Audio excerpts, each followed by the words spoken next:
vois les jeunes au quartier, pour rien. Comment tu te fais qu'un jeune peut se battre? Après, il va venir voler. Il ne provient pas aux gens dans les... Il va venir voler, vous allez dire que les jeunes volent. Il ne travaille rien. Combien de jeunes qui vont aller? Le gars qui fait l'imbécile, on ne provient même pas aux gens. J'imagine que vous avez tous vu cette vidéo, mais pour les non-camerounais, je vous explique. Dernièrement, le pape est venu au Cameroun pour sa tournée africaine et il a visité 3 villes, Yaoundé, Bamenda et Douala.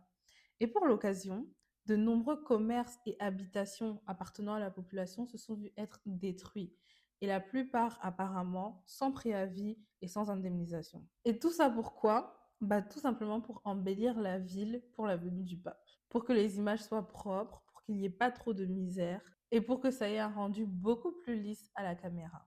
Maintenant, je vais vous expliquer pourquoi moi j'en parle et pourquoi c'est vraiment une dinguerie à l'échelle de la santé publique. Si vous suivez mes vidéos, en santé publique, on parle régulièrement des déterminants sociaux de la santé. Et qu'est-ce que c'est concrètement?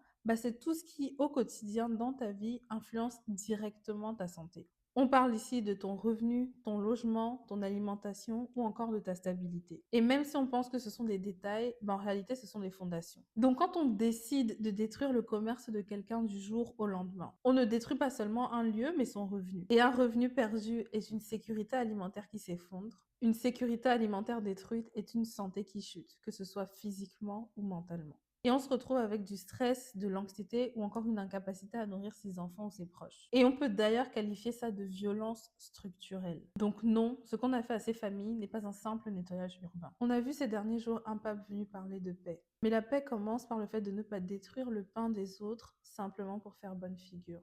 Mettez vos avis en commentaire, dites-moi ce que vous en pensez et partagez la vidéo si vous partagez cette idée.